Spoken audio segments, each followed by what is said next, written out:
Nama saya Karya Hadi, umur 62 tahun. Saya masuk Islam Jamaah tahun 1978. Jadi lebih dari 40 tahun saya hidup di dalam lingkungan Islam Jamaah. Pertama kali mengaji, saya dibimbing oleh seorang atau guru ngaji saya pertama adalah orang yang berlatar belakang guru, yang berpengalaman luas dan menurut saya orangnya sangat orang yang sangat pintar di dalam ilmu-ilmu umum juga. Beliau menjelaskan agama ini menurut saya ketika itu sangat baik sekali. Mudah-mudahan beliau diampuni kesalahannya dan diterima amal ibadahnya. Salah satu yang paling saya ingat awal-awal saya mengaji, sehingga saya tertarik di situ adalah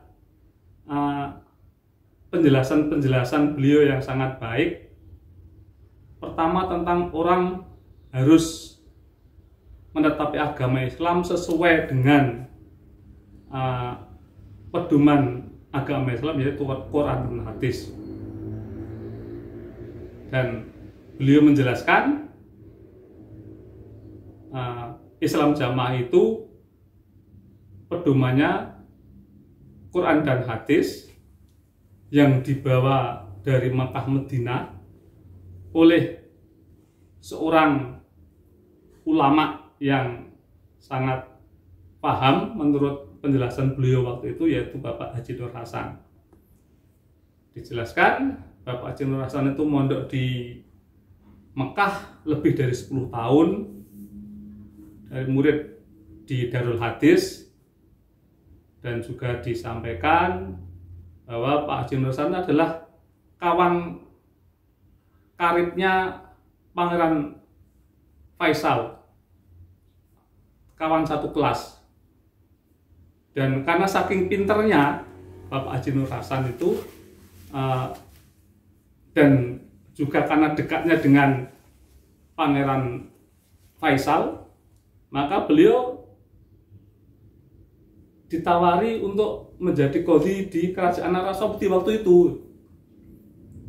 Ini bagi saya itu cerita yang menarik zaman itu. Dan karena memang Pangeran Faisal itu orang yang terkenal baik.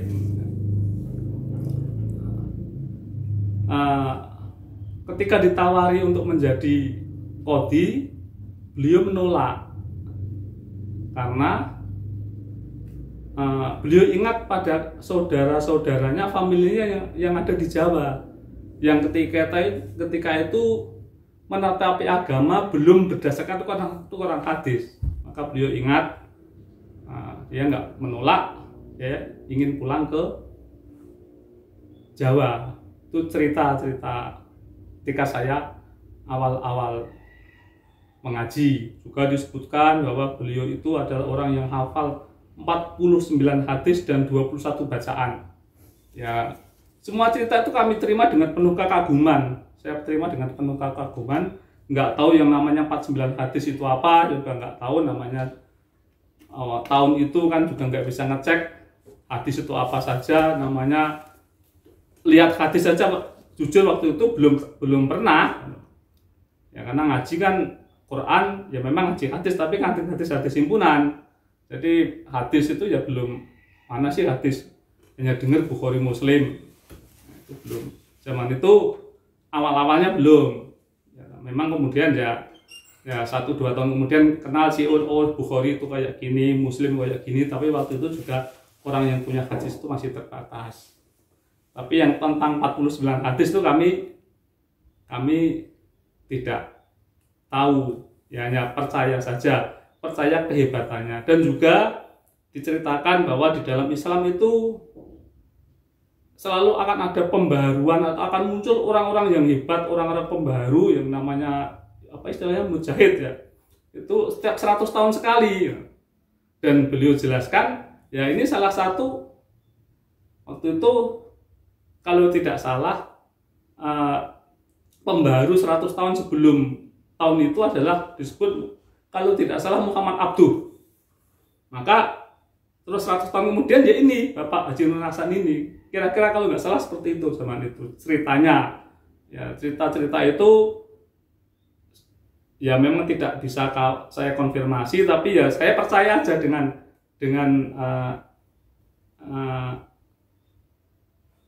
cara menceritakan yang bagus itu. Dan ketika beliau Bapak Imam mau pulang itu katanya ya sebetulnya ingin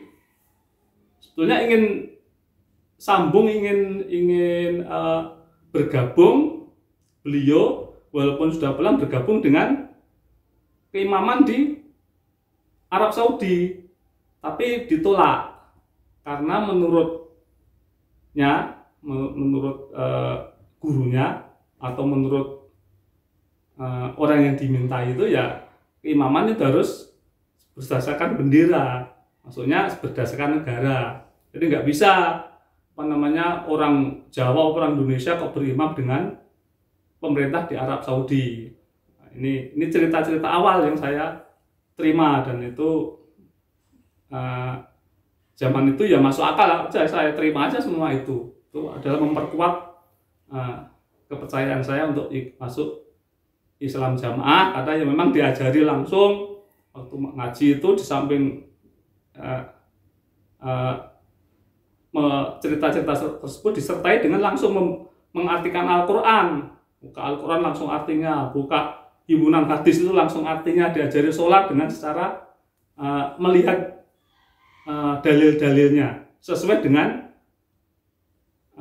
yang dimaknai oleh mubalik tersebut. Ya kita ikut aja, kita nggak ngerti apa yang disampaikan ya kita terima. Tapi memang kami lihat langsung, oh ini Qurannya artinya begini, hadisnya artinya begini.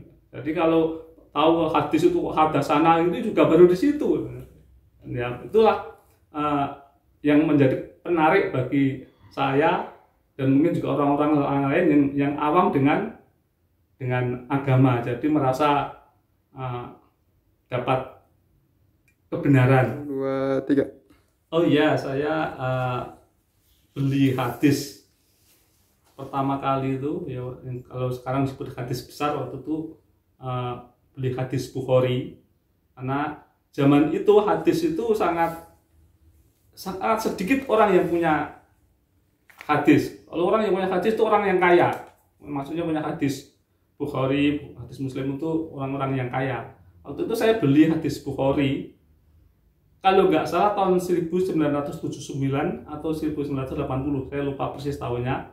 Yang saya ingat ketika itu saya dapat beasiswa Super Semar, itu kalau nggak salah 15.000 dapat uang itu. Terus saya belikan hadis, harganya harga hadis itu kalau nggak salah 2 juta, mahal banget waktu itu, zaman itu kalau nggak salah mahal.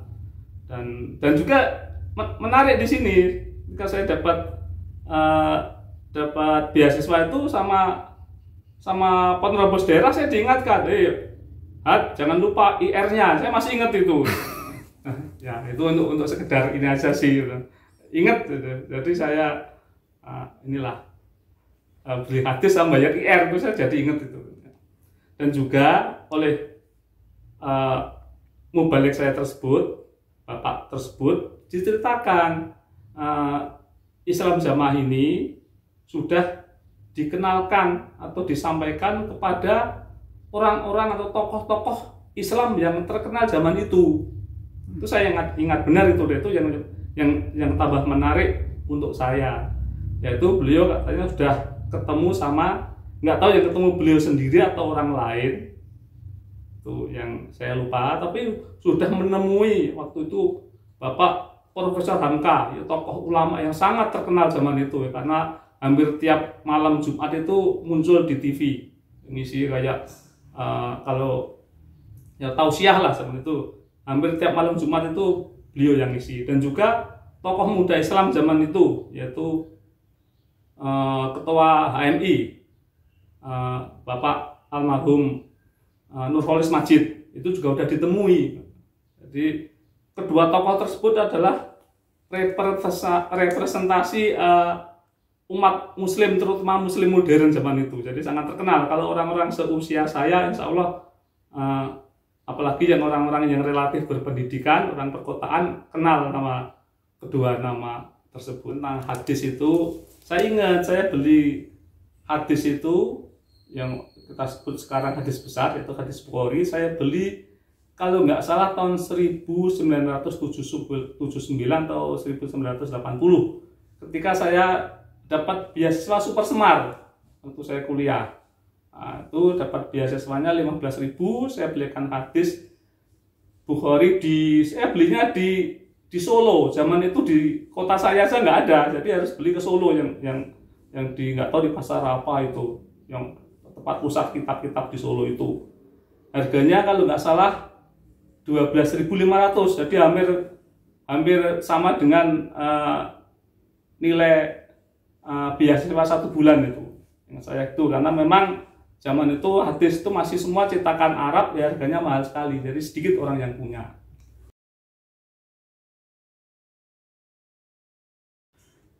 Kalau kenapa saya keluar dari Islam Jamaah, karena saya mengaji itu relatif lama, sejak mulai tahun 78. Jadi saya mengalami berbagai gegeran di dalam Islam Jamaah, maksudnya gegeran dari luar terhadap Islam Jamaah. Jadi gegeran pertama tahun 79 yang menurut saya itu sangat luar biasa, karena itu waktu itu di cover oleh koran-koran nasional. Waktu itu zamannya koran Kompas, koran Sinar Harapan, Harian Tempo, itu mengcover sampai beberapa edisi. Itu tahun 79. Tapi karena ketika itu adalah lagi zaman-zamannya sangat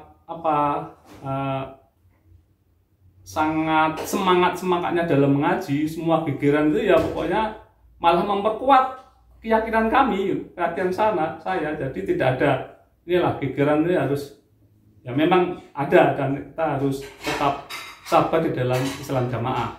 Itu tahun 79. Terus ke gegeran kalau nggak salah tahun 82.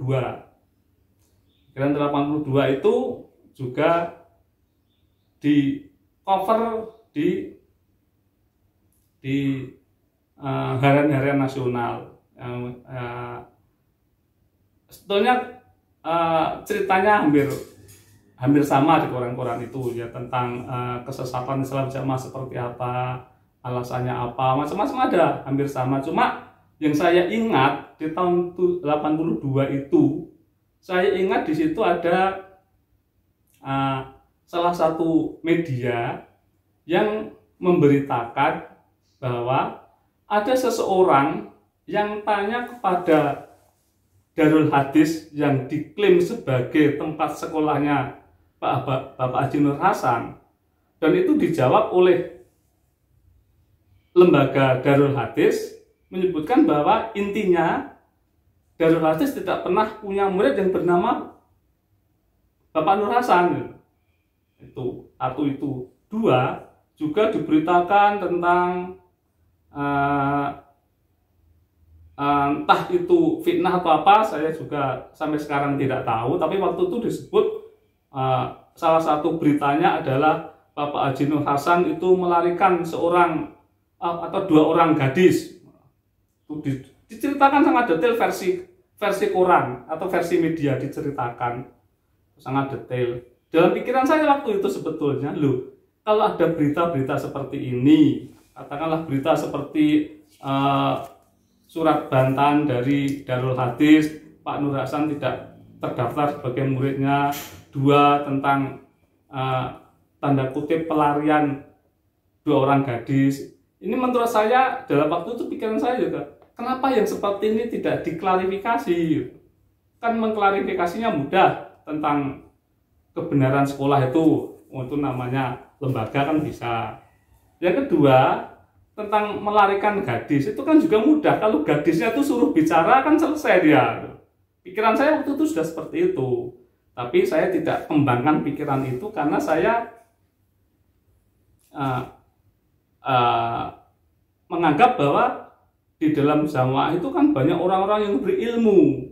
Jadi ilmu itu yang lebih penting daripada hanya sekedar cerita-cerita seperti itu. Kan waktu itu diceritakan bahwa di Islam jamaah itu punya ulama-ulama yang hebat, orang-orang yang pada hafal Al-Quran. Misalnya seperti Pak Haji Kastaman, Pak Kiai Kastaman, Pak Sudi Ridwan, Mbah Dulmanan, dan lain-lain, banyak ulama-ulama yang terkenal saat itu, yang diklaim lulusan dari pondok-pondok terkenal. Jadi saya percaya itu. Jadi ilmu itu yang mengalahkan akal saya untuk berpikir. Juga setelah tahun 82 ya puncaknya sebetulnya ada. Puncaknya itu ketika terjadi kasus Marioso. Itu bagi saya itu adalah manipulasi yang luar biasa. Tidak masuk akal dari sisi logika, tidak masuk akal dari sisi perusahaan. Beberapa itu tidak bisa semua itu. Itu adalah pembohongan yang luar biasa menurut saya. Bahkan saya juga sampai mengecek kepada kawan saya, yang kawan saya itu kebetulan kerja di PLN dan dia pernah, bukan hanya pernah, dia itu dulu menjabat di bidang administrasi tata usaha langganan. Dia juga bilang tidak ada itu loh. Saya bilang, loh kenapa kamu enggak? Karena dia tinggal di suatu kota yang ini, kota yang dimana bisnis itu sangat besar. Saya nggak sebut namanya nanti. Orang itu saya sebut, loh, kenapa kamu nggak bilang sama orang-orang itu bahwa ini bisnisnya tidak ada di PLN? Kamu kan tahu. Dia jawab, karena di sini ada tokoh yang bilang siapa yang menghalangi bisnis ini halal darahnya. Nah, itu bagi saya sebetulnya kan cukup untuk ini, untuk ya ini udah aneh. Dan juga tak satu lagi, ada juga kawan yang kawan itu pernah menjadi kepala auditor di PLN di suatu wilayah. Mereka, maksud saya beliau sudah meninggal, mudah-mudahan Allah mengampuni dosanya dan menerima amal ibadahnya. Beliau itu ya penasaran dengan ini, bisnis ini, bagi dia ini aneh ini. Beliau itu sampai, karena waktu itu beliau menjelang pensiun, jadi waktunya agak bebas. Kalau tidak salah tahun 2000, dari 2001 2002, beliau itu saking penasaran, saking jengkelnya, pernah cerita ke saya, pernah hampir 1 bulan dia itu nyamar di Mojokerto mencari siapa sih yang namanya Marioso. Ya itu waktu itu belum masih aktif. Cerita saya, ya dia nggak bisa menemukan, nggak jelas. Terus selanjutnya kalau tidak salah pada bulan Februari 2003, Februari atau Maret, saya lupa persisnya, ketika saya Jumatan di Masjid Cukam di daerah Blok M situ, ketemu saya diajak ke kantornya, diceritakan cerita yang membuat saya ya shock, dalam arti kaget dan luar biasa, karena beliau cerita akhirnya beliau itu bisa ketemu Bapak Imam waktu itu. Ceritanya selama ini tentang Marioso sebetulnya banyak surat yang masuk ke Bapak Imam, Bapak Abdul Zohir, tapi tidak pernah bisa masuk itu surat semua. Karena ada lingkaran yang sangat tebal di luarnya yang memblok surat-surat itu. Dan ketika kawan saya tersebut ketemu Bapak Imam sangat sedih, dia merasa dibohongi oleh orang sekitarnya. Dan ketika itu beliau bilang, beliau nyebut saya, kalau manggil saya sudah beres. Nanti bulan Juni ini beres, selesai. Itu cerita. Sebetulnya kasus itu kan juga bisa menjadi momentum saya untuk keluar. Tapi itu juga saya redam. Karena ya saya itu menganggap ini masih banyak ulama-ulama yang ahli agama, dan mereka itu lebih penting daripada fitnah seperti ini. Saya masih percaya sama ulama-ulama itu, maka tetap saya udahlah, ini saya terima, ini namanya cobaan, tapi ulama itu lebih penting. Walaupun saya tidak pintar, tapi menganggap ulama itu penting. Itu poinnya. Terus ada lagi, ketika Bapak Mauludin keluar, itu kan sebetulnya membuat sesuatu yang, karena zaman itu Pak Mauludin adalah ikon orang yang lurus, orang yang baik, bersih dari marioso, ilmunya tinggi, hafal Al-Quran dan macam-macam itu. Ketika keluar, ya agak bikin ini juga sih, kaget juga. Tapi saya balik lagi, ketika itu banyak ulama di situ. Ya, ketika zaman Pak Mauludin keluar tahun 2008 kan mulai muncul ulama-ulama baruan yang zamannya Ustadz Khalil itu udah mulai muncul pamornya. Jadi kami masih menganggap masih ada ulama-ulama itu, dan ulama zaman ketika itu kan juga sedang sekolah di Arab, jadi masih mengandalkan pada ulama-ulama tersebut. Jadi kembali lagi, saya ilmu di atas fitnah-fitnah dunia. Saya alhamdulillah oleh Allah saya diberi kekuatan di situ. Jadi saya tidak terpengaruh orang keluar, asal masih ada ulama yang saya anggap saya bisa pegang ilmunya, saya pegang fatwanya, saya masih ikut. Jadi saya ikut walaupun ada kasus marioso yang seperti itu, saya tahu persis itu adalah pembohongan yang luar biasa. Ya, tetap saya di dalam jamaah. Terus zaman Pak Mauludin dengan yang ya beliau mengeluarkan dalil-dalil tentang sahnya keimaman seperti apa di dalam hadis Bukhari, kalau nggak salah nomor hadis 6830 itu kan sudah disebut, tapi saya nggak berusaha mencari karena ya udah saya percaya dengan keilmuan. Lah muncul terus, bergulir terus waktunya ketika tahun 2018, ketika ada isu-isu terjadi ketidakharmonisan yang menurut saya menuju puncaknya adalah penonaktifan sementara, kalau tidak salah ya, tahun 2018 itu saya ingat ada penerobosan dari pusat, kalau nggak salah 5 orang ya, itu semua pengurus-pengurus diundang di daerah, termasuk saya diundang, saya datang di sana. Pengumumannya belum ada, tapi saya sudah merasa tidak enak. Saya merasa nggak tahu, hati saya tidak enak. Karena hati saya tidak enak, ketika itu saya duduk agak menyendiri, ngamping di belakang tiang masjid yang besar itu. Jadi saya agak jauh karena saya merasa tidak enak ini.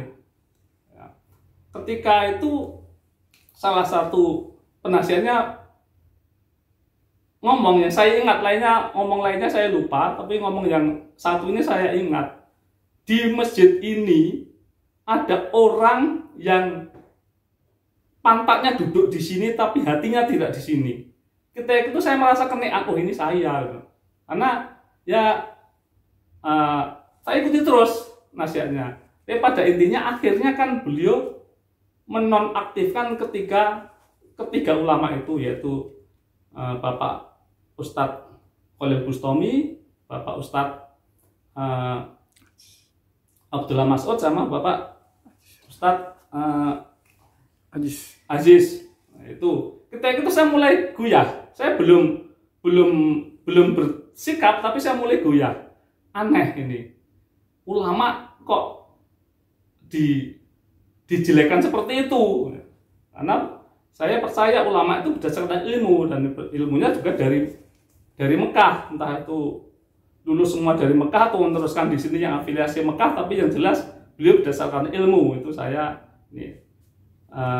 percaya pada beliau. Saya ulama, saya lebih percaya. Waktu berjalan terus, saya masih berharap intrik ini akan berakhir dengan perdamaian, dengan damailah akhirnya terjadi kesepakatan antara ulama sama istilahnya keimaman. Saya berharap itu. Saya berharap ini ada sesuatu, bahkan pikiran saya ini ada pihak ketiga yang mengadu domba pikiran saya. Jadi saya percaya akan menuju titik temu dengan disertai larangan-larangan, tidak boleh membuka ini, tidak boleh membuka medsos, Facebook dan lain-lain itu. Awalnya larangan-larangan itu saya turuti, tapi kan karena media sosial itu makin lama makin gencar, suatu saat tanpa sengaja kebuka, namanya zaman medsos, kebuka ada yang sedikit menggelitik, entah itu dari ustadz-ustadz di luar Jokam, katakanlah dari Ustadz Khalid Basalamah, atau bahkan muncul juga kadang-kadang pernyataan dari bekas mubalek Jokam yang di Singapura itu siapa Pak? Itu yang masih keluarga keimaman itu juga kadang-kadang muncul menggelitik ini. Tapi tetap saya masih pegang. Bahkan kalau ketahuan istri saya diomeli, jangan mungkin itu terpengaruh. Itu terasa ya dikit-dikit delete situ lah, walaupun nggak banyak. Terus akhirnya juga ketemu sedikit-dikit tentang dalil la islama itu lengkapnya seperti apa, terus kedudukannya apa, terus juga ya tadi saya sebut hadis Bukhari 6830 itu seperti apa akhirnya itu. Dikit akhirnya penasaran, tak buka hadisnya, loh kok begini. Puncaknya sebetulnya belum puncak ya, kan setahun kemudian terus 2019 kalau tidak salah itu kan karena dianggap ketiga ustadz tersebut tidak mau tobat atau tobatnya nggak diterima, bagaimana lah, kan terus dipermanenkan, dikeluarkan, bukan sebagai orang jamaah, bukan sebagai mubalek Islam jamaah, jadi keluar. Ketika itu saya udah ya tinggal formalitas di dalam Islam jamaah, saya datang, tapi ketika itu saya udah nggak mulai. Mohon maaf saya sampaikan, mulai tahun 2018 saya sebagai imam daerah kan punya hak atau punya kewajiban atau punya wewenang untuk nasihat tiap minggu sekali itu. Imam desa, Pak. Imam desa. Sebagai imam desa kan saya punya kewajiban untuk nasihat di pengajian desa tiap minggu sekali, yaitu malam Jumat. Tapi mulai itu saya mulai mengurangi aktivitas saya. Nasihat-nasihat itu waktu-waktu itu saya sudah serahkan ke wakil-wakil saya mulai berkurang. Ya pada puncaknya ketika menuju puncak,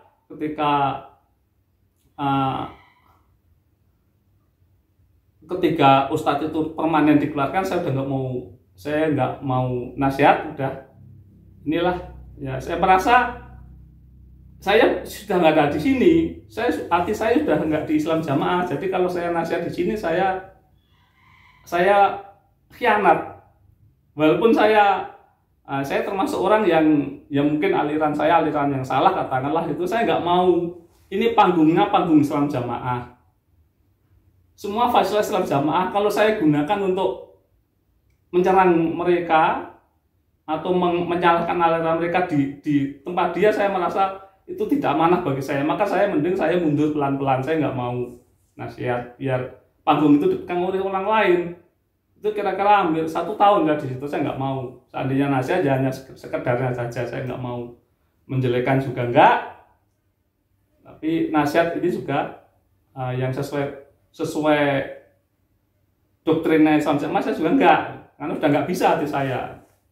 Nah, sebetulnya puncaknya ya tadi itu, puncak ada 2 ya atau beberapa. Ketika 3 ustadz itu semi dikeluarkan, saya udah saya nggak bisa lagi nih, udah tinggal menunggu waktu gimana caranya keluar. Saya mengaji ya masih datang, mengaji di daerah juga masih datang. Suatu saat pas daerahan kalau tidak salah pengajian penyampaian teks tahun bulan Oktober 2019.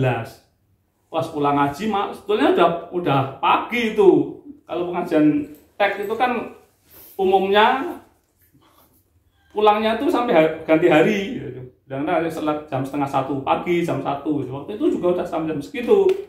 pulang sampai rumah nggak tahu buka, sampai rumah tuh ya nggak langsung tidur atau nggak apa, langsung buka HP, kebuka itu kok ndelalah nasihatnya Bapak Sultan Aulia pas daerahan tanggal 6 Oktober di Kediri.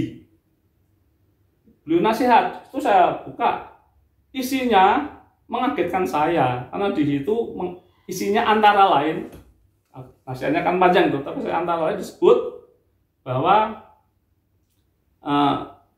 saya singkat aja, antara lain disebutkan sekarang ini Mekah Madinah sudah tidak murni lagi. 2,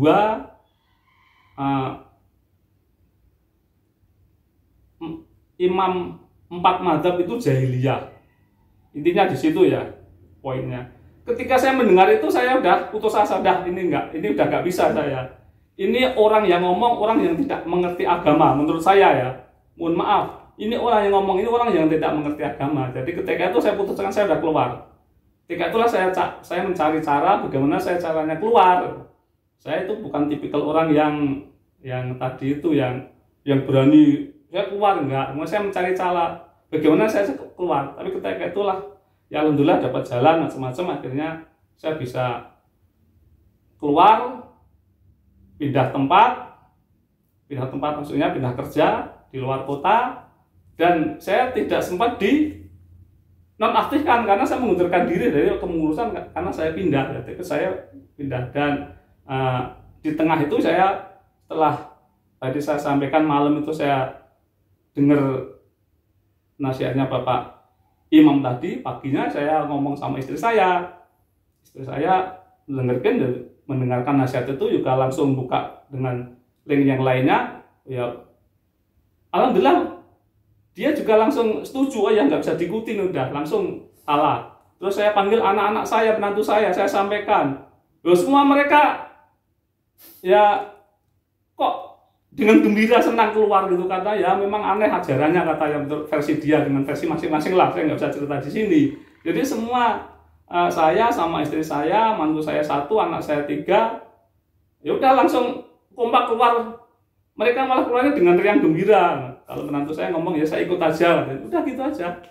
Karena ya tadi itu intinya ilmu, saya bukan apa-apa, saya tidak sakit hati apa saya jadi pengurus juga selama ini. Insya Allah alhamdulillah saya tidak menikmati apa yang di dalam kepengurusan itu.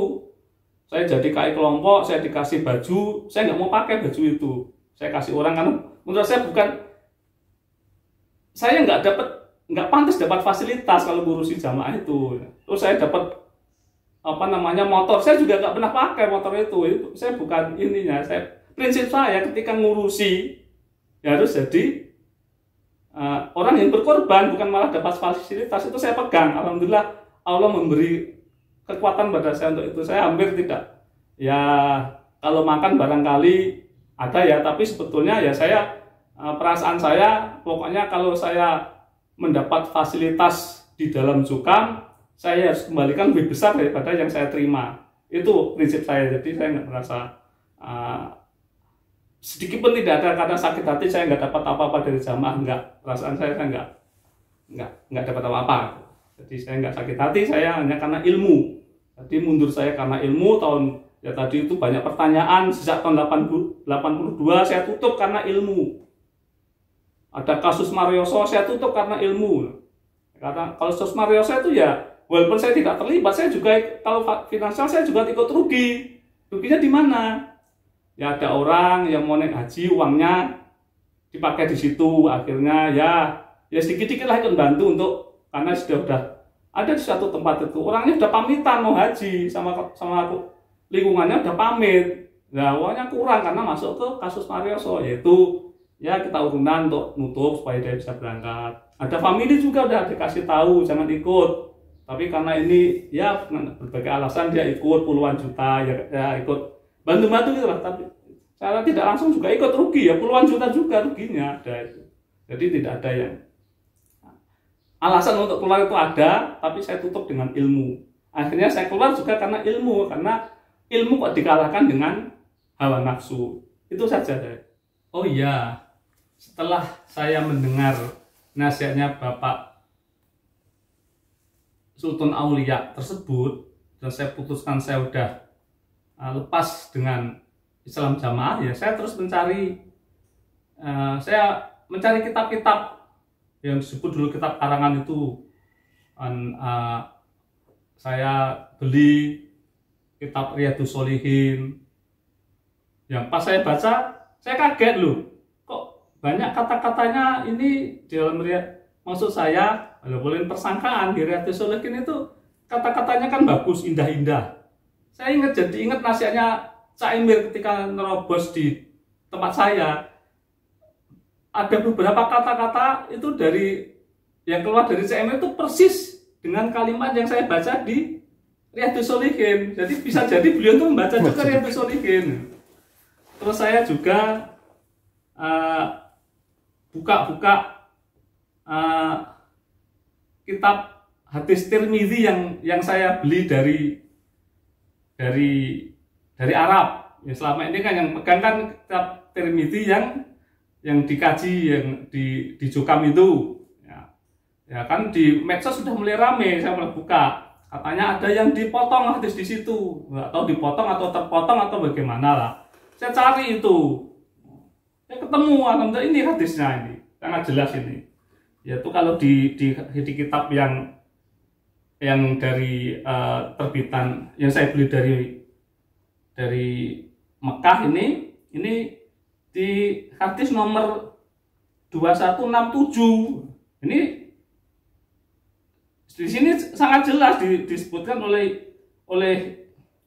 Imam Tirmidzi yaitu Abi Isa yang tentang penjelasan tentang jamaah. Apa itu sih jamaah? Ini disebutkan jamaah itu adalah inilah ahli ilmu, ahli fikih dan lain-lain. Jadi ini yang selama ini kita ngaji di dalam Islam Jamaah ini tidak dijelaskan.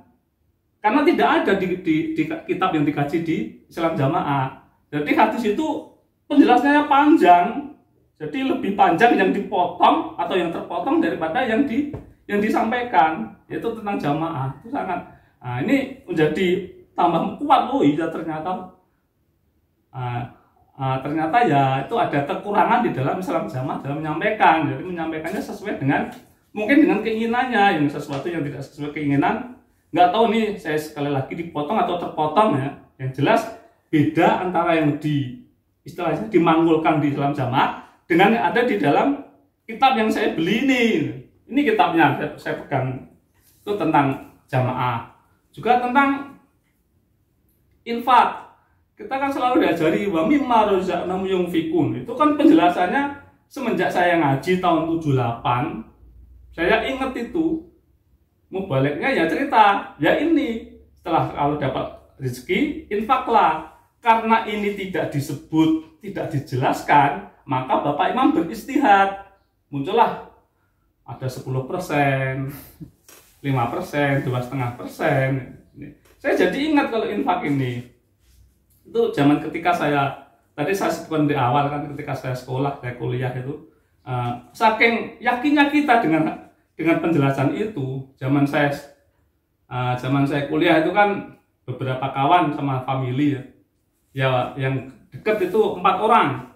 Jadi ya, saya ada 4 orang, ada yang SMP, ada yang SMA, mahasiswa, jadi 4. Itu kita kos, namanya kos, tiap bulan dikasih bekal sama orang tua kan, disangoni untuk sebulan itu.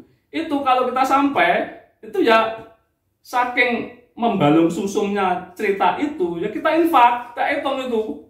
Saya masih ingat dia dihitung zaman itu kan masih belum 2,5 juta yang minimalnya. Kalau nggak salah 500.000 kalau nggak salah yang minimal yang wajib itu. Yang di bawahnya bebas. Jadi kita hitung karena waktu itu dikasih motor juga jelek-jelek itu ya. Itu motor harganya berapa? Terus nanti sepatu harganya berapa? Baju harganya berapa, itu kita hitung, saling mengecek antara kita itu, ribut itu. Apa infak dapat segini. Infak kalau katakanlah dia kasih sangu 20.000, ya dipotong lagi di situ itu. Itu saking pahamnya kita. Nah setelah ini saya baca di Ibnu Katsir, ternyata penjelasannya nggak seperti itu. Ibnu Katsir itu yang menjelaskan menafsirkan ayat tersebut itu kalau nggak salah sahabat Ibnu Abbas radhiyallahu anhu. Jelaskan nggak seperti itu. Jadi infak itu yang wajib ya kepada yang disebut bahwa mimma razaqnahum yunfikun itu zakat.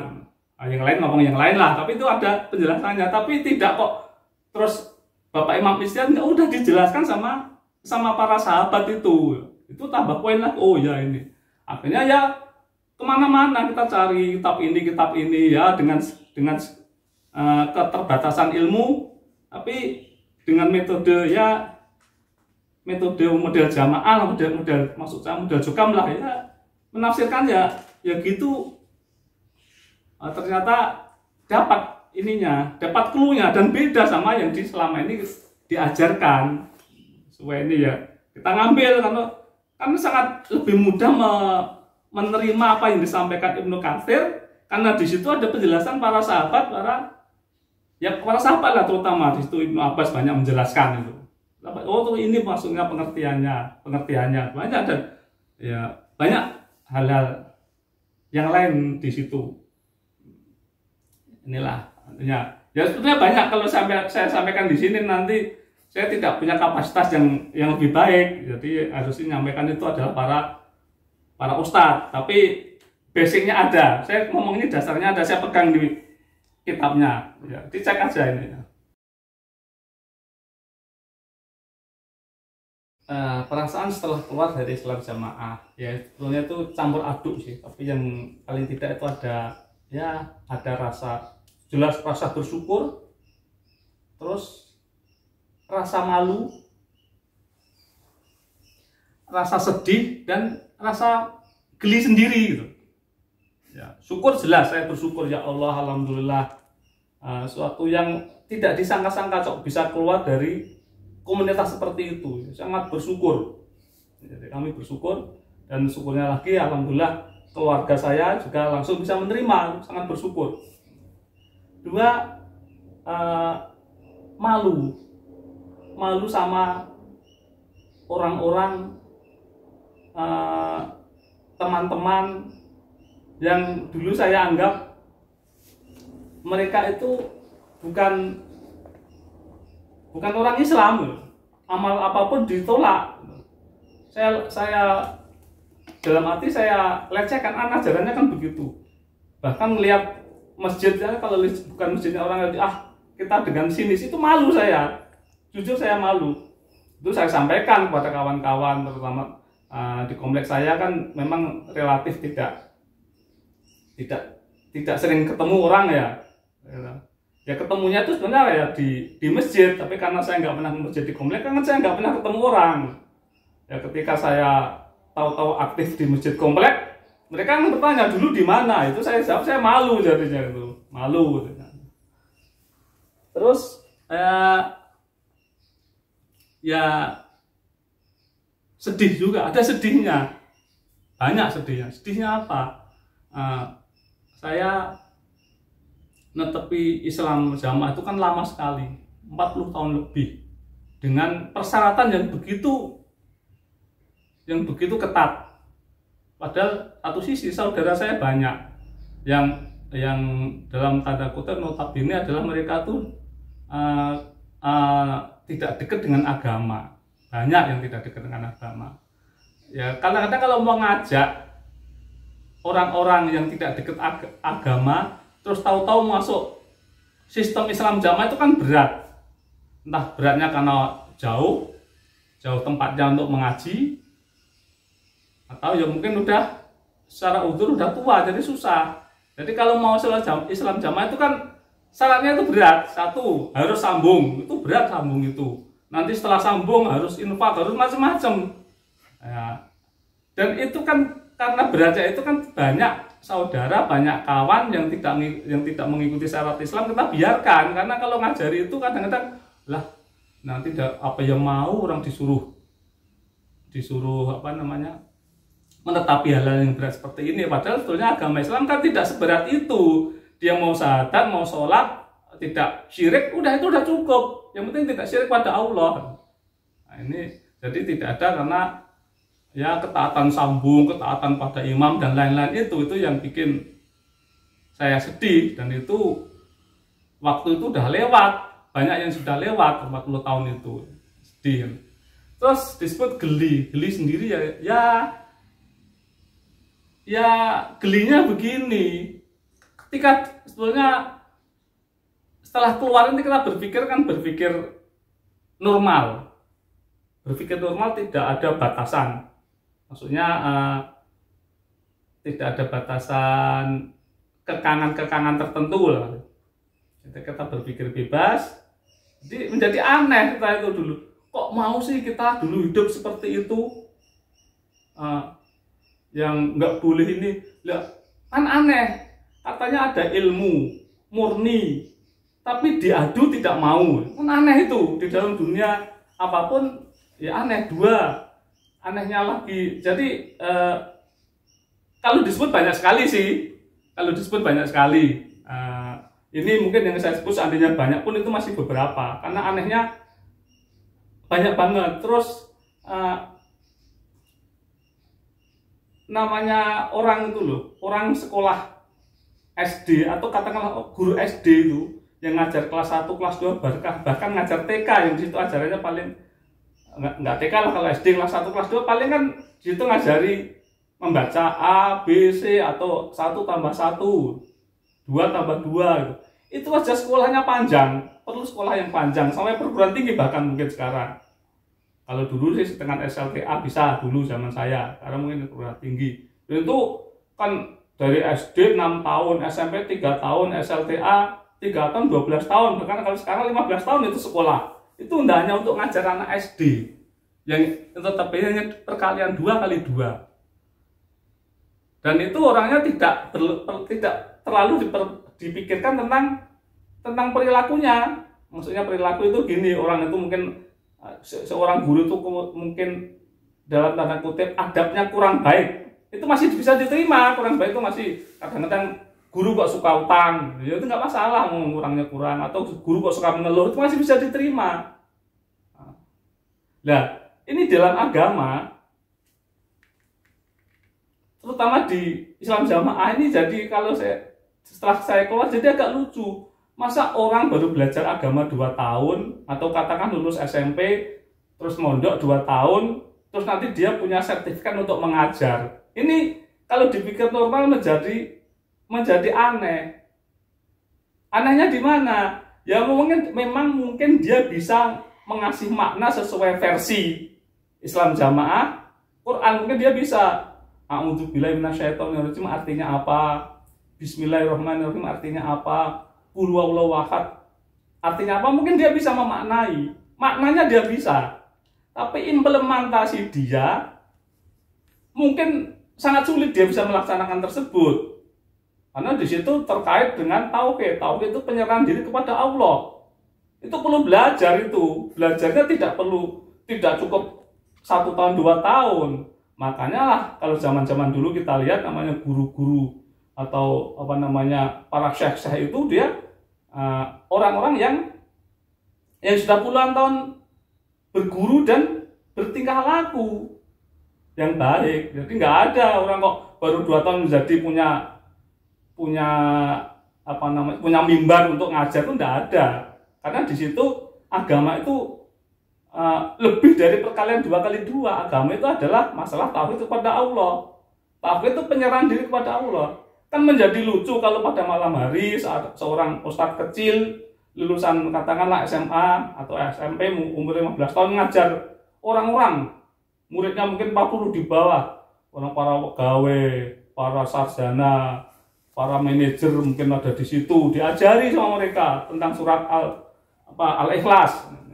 Paginya mereka datang ngeluh, saya besok main bola nggak punya sepatu, saya ini keluhan yang banyak, kan menjadi aneh di situ. Jadi agama ini bukan hanya masalah transformasi atau memberikan sesuatu pengertian satu kata, tapi adalah pengertian kehidupan. Aneh ini, makanya kalau ngomongin panjang ini. Jadi setelah keluar jadi geli, kok bisa sih gitu. Ini ya salah satu yang aneh saja. Coba kita pikir yang seperti itu, teman-teman. Terus di dalam jamaah ini juga sendiri ada yang saya, kalau katakanlah menyesal itu menyesalnya di sini. Saya tidak menyesal atau paling tidak berusaha tidak menyesal tentang harta saya atau uang saya atau aset saya yang masuk ke situ. Saya nggak begitu menyesal. Entah itu udah puluhan juta, ratusan juta, atau bahkan miliaran, saya nggak mikir itu. Kenapa nggak mikir? Toh harta itu nanti dihisap Allah. Semakin banyak membawa harta itu semakin banyak hisapnya. Kalau saya udah keluarkan udah hilang hisapnya, udah dibawa orang, udah itu nggak masalah saya harta. Tapi yang saya paling sesali adalah selama ini saya menerima diajari untuk berperilaku yang tidak sesuai atau katakanlah bohong, walaupun dibungkus dengan bahasa yang bagus, yaitu fatonah, bitonah, budiluhur, itu semua hasilnya kan bohong gitu. Boleh berbohong, padahal sangat jelas di dalam Al-Quran bohong itu tidak boleh. Tidak ada agama kebenaran ini dibawa dibungkus dengan kebohongan, tidak boleh gitu, nggak ada itu. Dan kita juga sudah belajar itu berkali-kali ya karena tadi itu, karena pendalaman agama yang rendah, yang menyampaikan sendiri juga tidak punya pendalaman, dia bisa sangat gampang menjelaskan. Ingatlah, jauhilah kebohongan, bohong itu dekat sama neraka dan lain-lain. Dia ngomong sangat mudah, karena tidak ada pendalaman makna, jadi ngomong aja di situ. Diomongin, semua orang bisa ngomong di situ, karena tidak ada pendalaman makna. Makanya walaupun ngaji saya 40 tahun, katakanlah, ya enggak banyak yang tidak berubah apa-apa. Orang-orang yang di kampung-kampung itu, orang-orang tua itu ngaji tiap hari tapi biasa aja. Malam ngaji, besok ngerasani, biasa aja itu. Enggak ada di situ merubah perilaku itu enggak ada, hampir enggak ada. Karena yang ngajari memang juga malah besok paginya dia belajar perilaku. Aneh di situ. Kalau kita mau berpikir ya, itu aneh di situ. Jadi malamnya ngajari tentang teori, paginya dia belajar pada orang yang diajari tentang prakteknya. Coba dipikir di dunia mana ada seperti itu.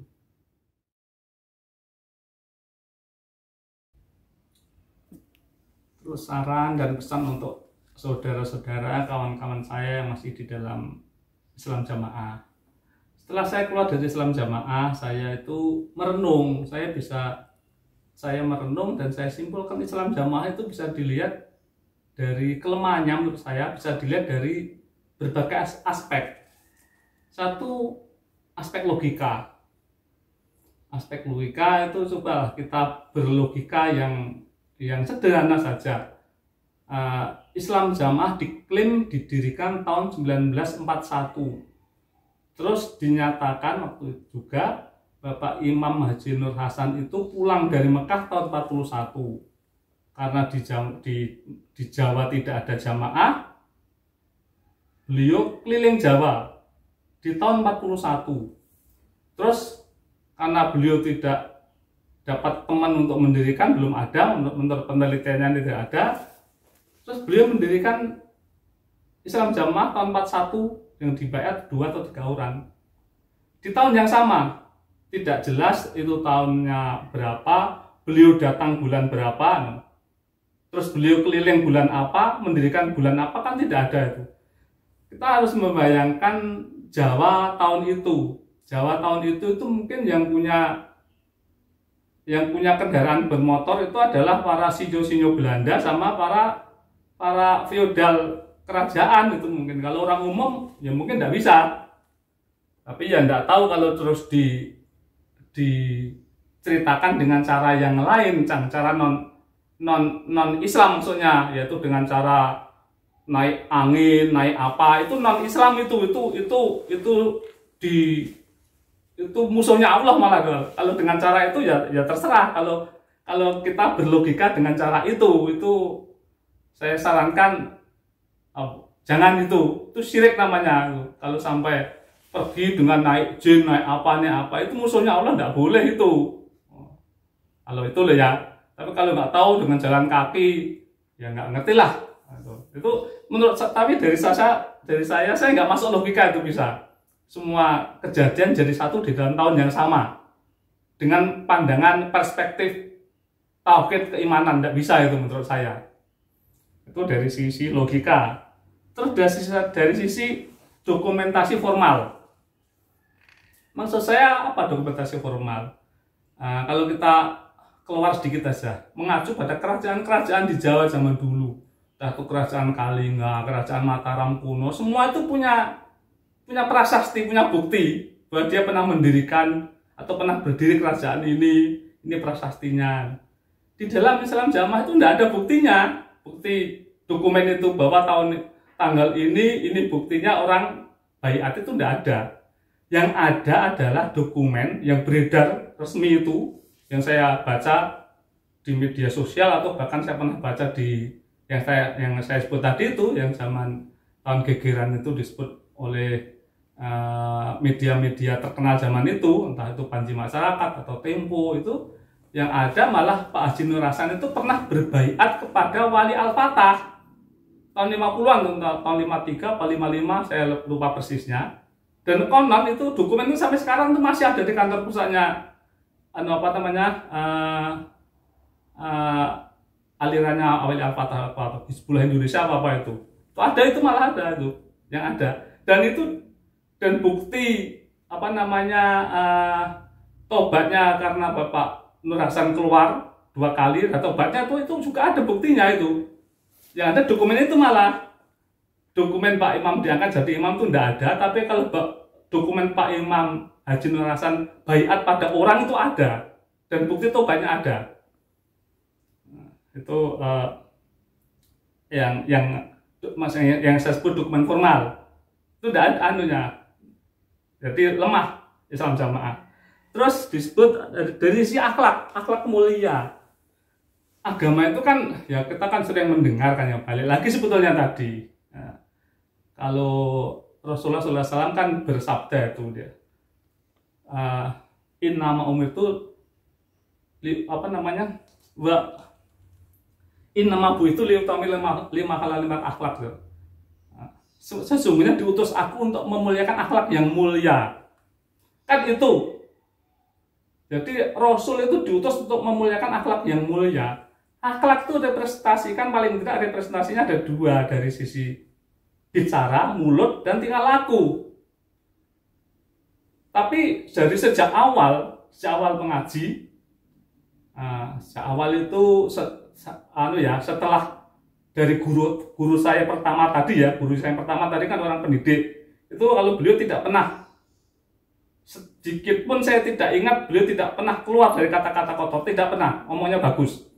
Tapi ketika gurunya ganti, itu saya masih ingat. Bahkan sampai saya harus nggak nyebut orang tapi mengingatkan, bahkan MC pusat di mana-mana zaman itu terkenal tidak pernah lepas ngomong dengan ngomong kata-kata yang jorok. Mau balik juga gitu. Sampai suatu saat pas saya jadi ingat, pas saya ikut asrama pengajian Hadis Nasai juz 1 jilid 1, itu tahun 80 kalau nggak salah ya, atau 79 saya lupa. Itu kawan saya sampai tanya sama mubalek senior lah, dengan satu kamar, ada mubalek senior ditanya, loh kan Nabi itu pemalu, tidak mau ngomong jorok, malah beliau nyebut, bahkan saking malunya Nabi itu ketika ada seorang ansor perempuan tanya tentang cara membersihkan darah haid, itu kan Rasul malu sampai suruh menjelaskan Aisyah. Tetapi kok kita isinya ngomong jorok? Saya kira-kira pertanyaannya begitu, itu kawan itu. Saya juga heran kok dia berani bertanya begitu, karena memang bagi kami ya tadi itu akhlakul karimah itu representasinya paling nggak 2, dari mulut dan dari tingkah laku. Yang mulut itu yang ngomong yang baik. Bahkan kami dulu disekolahkan oleh orang tua saya itu ya salah satunya supaya berakhlak yang baik. Akhlak yang baik ya jangan ngomong jorok. Karena kalau ngomong jorok itu, mohon maaf, saya nggak menjelekan satu satu profesi. Ngomong jorok itu adalah representasi, kalau zaman dulu saya ingat itu bocah angon, anak penggembala. Mohon maaf, saya dari kampung itu dekat. Yang orang yang ngomong jorok itu adalah penggembala kambing, penggembala kerbau, sapi itu tuh umumnya mereka main sekolah sampai kelas 3 SD bahkan nggak sekolah itu ngomongnya sering ngomong jorok. Jadi kami itu dididik sekolah supaya bisa ngomong baik, tidak seperti omongannya orang yang nggak sekolah. Tapi ketika ngaji di Islam Jamaah itu omongan jorok itu adalah menjadi makanan sehari-hari. Bahkan saya pernah dengar itu kualitas kefahaman orang itu ya ngomong jorok itu karena itu caranya melatih untuk kuat mentalnya katanya. Nah, itu coba itu dipikir dengan cara yang tenang. Bener nggak itu sih masa ngomong jorok jadi padanan untuk orang yang bermental baik. Umumnya orang ya yang ngomong yang baik, dan perintahnya Nabi juga ngomong yang baik, ngomong nggak pernah salah satu hadis pun Rasul itu ngomong jorok, salah sahabat juga nggak pernah ada itu. Yang ada hanya di aliran sini aja. Coba kita terima dengan akal yang tenang. Itu dari sisi kata-kata mulut, dari sisi tindakan juga begitu. Nah, kita kan ya dengan jargon fatonah bitonah budi luhur itu kan menjadi sebetulnya itu kan bohong aja, itu dibungkus dengan kebohongan aja itu, kalau walaupun dijelaskan dengan cara yang baik tapi intinya itu bohong itu. Itu nek saya jelaskan di sini terlalu panjang nanti membosankan dari itu. Tapi dari sisi akhlak. Terus saya dari sisi konsistensi. Jadi di Islam Jamaah sendiri itu konsistensinya kurang atau bahkan sedikit. Padahal kalau di dalam moto-moto entah di perusahaan, entah di kehidupan, entah di suatu keilmuan, konsistensi itu adalah ciri khas kalau ingin maju atau ingin suatu kebenaran. Jadi di dalam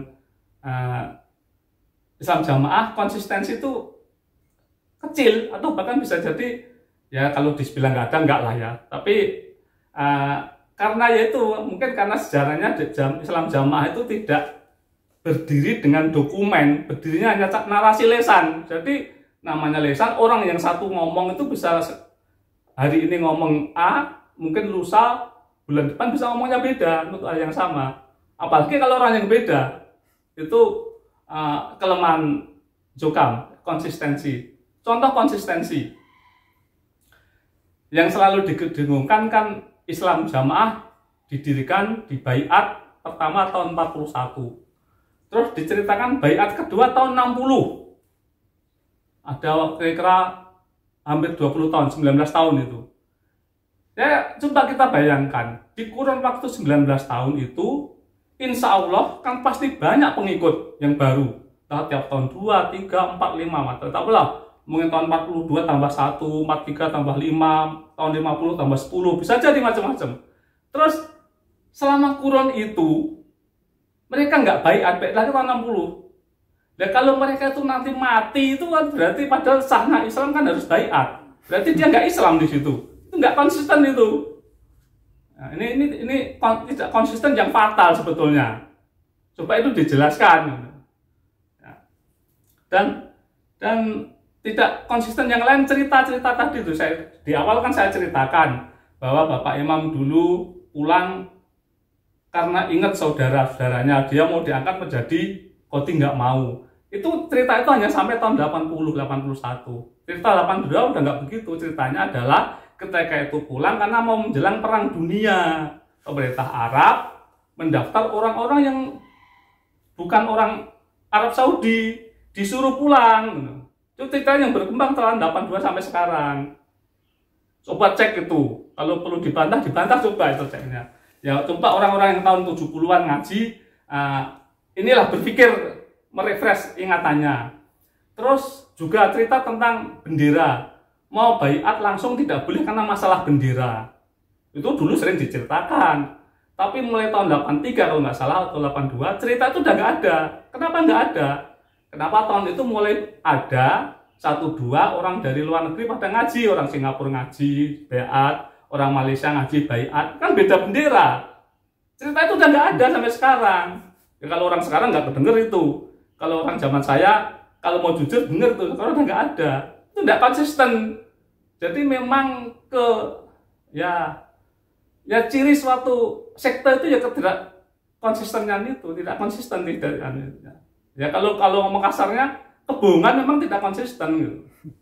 Tuh kalau mau cerita coba kita memang harus merenung dengan baik di sini. Ini bukan masalah bukan masalah sakit hati, ini masalah perlu perenungan yang baik. Terus satu lagi tidak konsistennya. Dari dulu kita dilarang jin-jinan, dilarang ini, dilarang itu, macam-macam larang yang bersifat jin-jinan, khurafat, macam-macam lah. Tapi praktek atau paling tidak cerita yang muncul itu kan praktek jin-jinan. Praktek Bapak Imam bisa mengambil kelapa, bisa mengembalikan, itu model apa itu? Kalau itu tidak jin-jinan, itu tidak khurafat.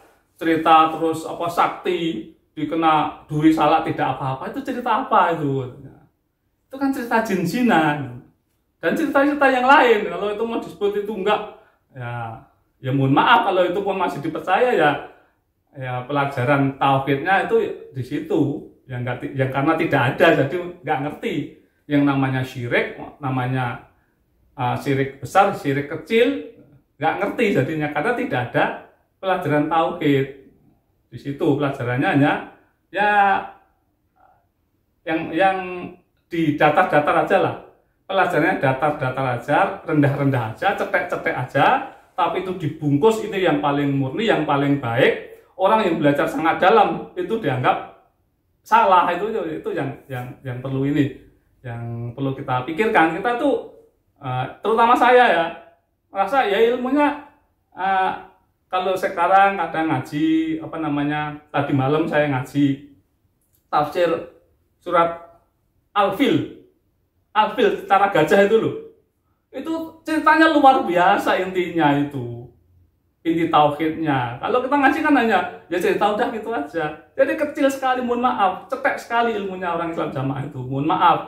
Jadi jangan merasa menjadi orang yang hebat karena di situ aja. Ibaratnya itu di Islam Jamaah itu kalau orang matematika baru belajar sistem perkalian atau hitung-hitungan angka 1 sampai 100, tapi itu diulang-ulang, merasa paling top, padahal matematika itu 1 atau 0 sampai tak terhingga banyak sekali itu yang 101 ke atas belum tahu itu loh. Kita tapi merasa di branding yang kita itu mohon maaf Islam Jamaah itu yang saya rasakan barang tidak ya masih barang belum baik lah, tapi di brandingnya luar biasa, yang branding yang sangat kuat. Kasihan sebetulnya itu. Ini untuk kawan-kawan yang masih di dalam.